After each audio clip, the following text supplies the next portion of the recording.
The Hobbit movie trilogy is well over a decade old, yet every day I continue seeing new hate-filled YouTube videos uploaded, smear articles published, or rants posted about these damn movies. As a fan of them, I'm not making this video today out of anger or resentment. I'm making it as a plea to all of those who have recently or are currently considering crafting their own rage-fueled think pieces about these flicks. Just don't. It's done. The time has passed. Everything that could be said already has been. Give yourself and these movies a much-needed rest. And of course, with an opinion so strong, I need to talk about it.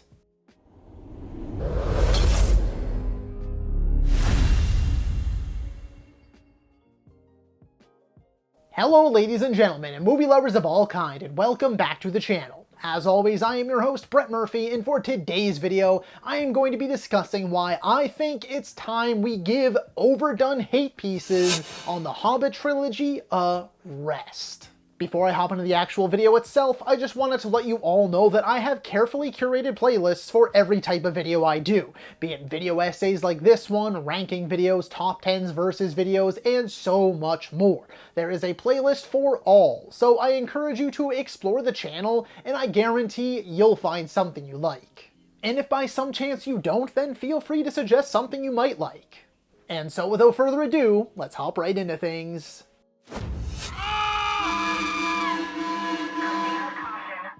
The hate for the Hobbit movies is now, more than ever, feeling beyond forced. It's a popular trilogy of movies that have been over-hated since each of their releases back in the early 2010s. They are arguably the easiest low-hanging fruit target you can imagine, and they have been beaten to death at this point. They released in 2012, 13, and 14 respectively.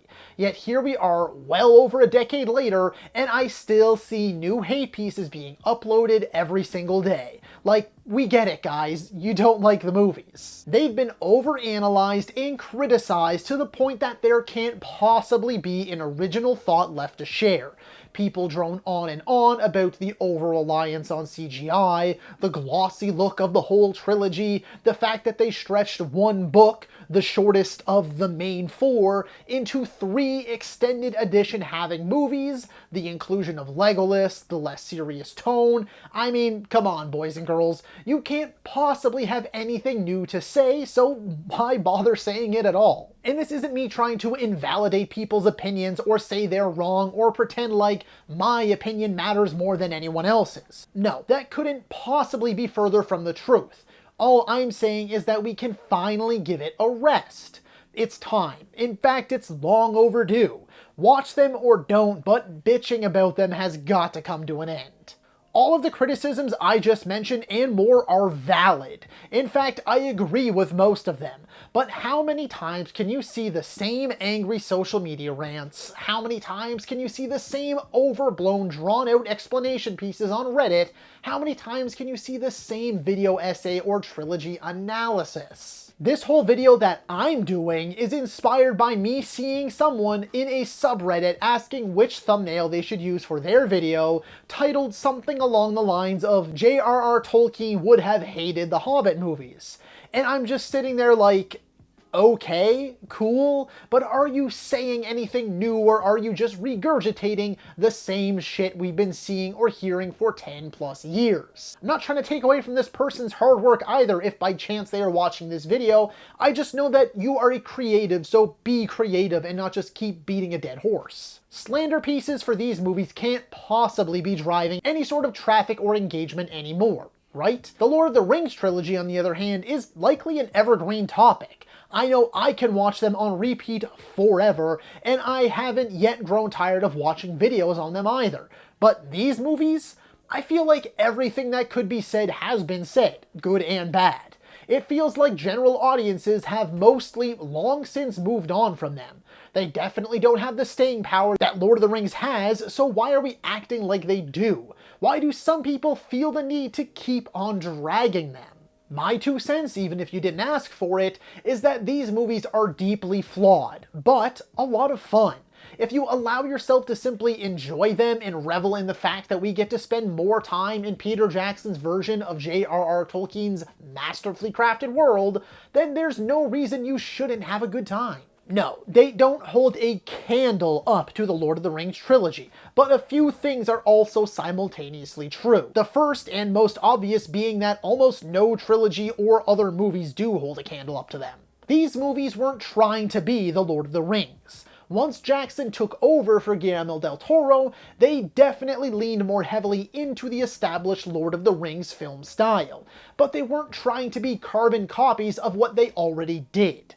The tone does get that dark at times, but it's much more lighthearted and whimsical overall than The Lord of the Rings is. The dwarves are often goofy, the musical numbers are far less serious, and the action feels much more weightless and almost video game-like. Let's not forget that they stretched the boundaries of what we thought was possible in film when they were making The Lord of the Rings. The giant miniature sets, the massive leaps in CGI, including motion capture technology for Gollum, all while adapting the source material as faithfully as they could, but making the necessary changes to cater to a then modern audience, and making everything people had been reading for decades make sense on the movie screen. With The Hobbit, they tried similar things. They used a lot more CGI, but not because they were lazy like some people like to think, but because they were trying to push the boundaries once more after the release of the likes of Avatar in 2009.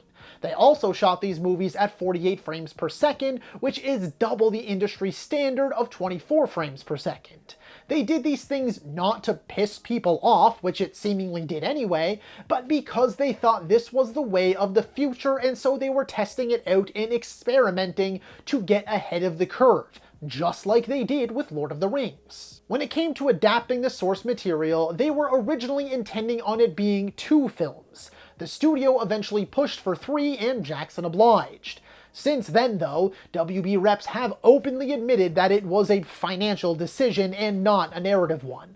But once Jackson agreed to do 3, he had creative control. It was like Jackson and co were hit with an Uno reverse card when they were making this trilogy. Before, they had to cut things out to make 3 giant books fit into 3 movies.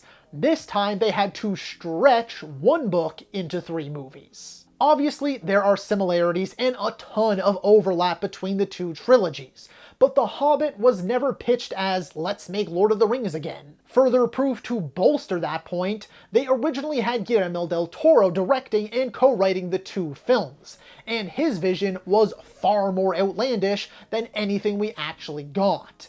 This is something that has been well documented over the years. From the narrative structure and character-driven focus, to the creature design, to the tone, and so on. In many ways, it was wildly different from what Jackson's finished products looked like, even if they did use a fair bit from Del Toro's original scripts. So sure, Jackson coming on board as director did make it feel more Lord of the Rings-ish, but my point is that it wasn't intended to be a copy or clone. If it wasn't for Del Toro leaving because it was taking too long for production to actually get greenlit and started, the movies would have strayed even further from the film version of Middle-earth that we're familiar with. And we have to remember that the only reason Jackson did direct is because Del Toro left and WB basically begged him and he felt like he owed them something, even though he has openly admitted numerous times that because of this they were very much so winging a lot of this trilogy. Again, me personally, these movies just hit that sweet spot. Familiar in terms of design, tone, and so on, helped greatly by Howard Shore returning as composer, along with many other familiar faces who worked on the original trilogy, while also offering up a new adventure that does more than enough to separate itself from what came before, while also remaining connected. Albeit a little too connected at times, but that's another talking point for a different video. Although I guess I could give you a little tease. I've always felt the Hobbit trilogy's greatest strength is also its greatest weakness.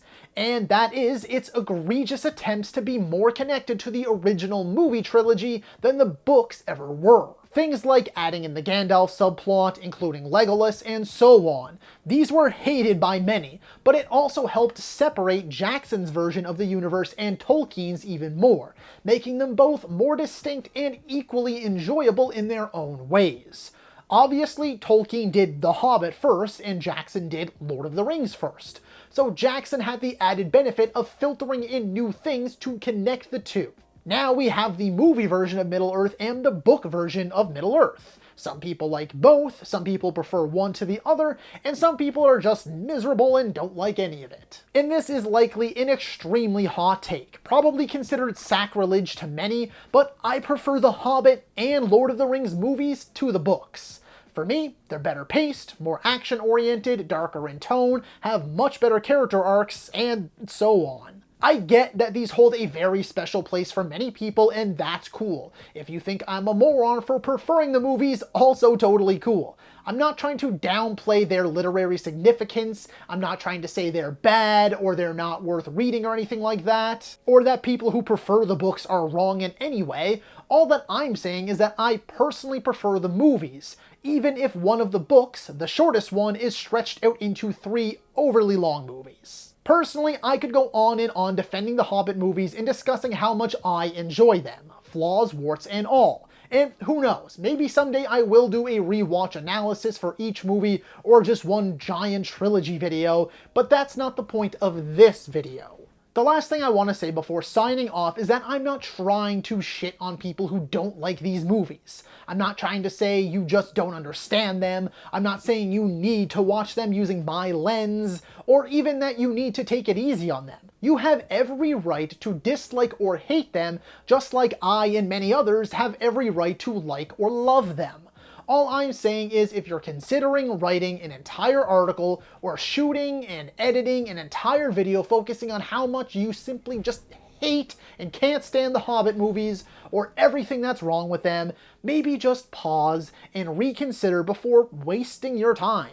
It may be a tough pill to swallow, but I guarantee nothing you're going to say will be original in any way. So save us and yourself the time and just don't watch them and focus your creative energy elsewhere because I know you can do it. So that is all for today's video, folks. Be sure to let me know down in the comments below if you agree or disagree with my take on this particular topic. While you're at it, don't forget to let me know your thoughts on the Hobbit trilogy. Do you love them? Do you just like them? Do you hate them? Would you have preferred to have seen Del Toro's vision brought to life? Do you prefer the book or the movies? I want to know all of your thoughts, so comment below and let me know. As a reminder, this is the revamped BAM2 Movies, and it is your one-stop for everything movies. Be it video essays like this one, ranking videos, top 10s versus videos, tier list videos, I have it all and so much more, along with your daily nerdy news wrap-ups, a series of shorts where I keep you up to date on everything movies, gaming, and TV related. So be sure to like, comment, subscribe, and ring that little bell icon so you don't miss a thing. As always, folks, I thank you all so very much for watching. Stay happy, healthy, and safe out there. From myself and the rest of the BAMTube team, thanks for joining us. We'll see you next time, and that's a wrap.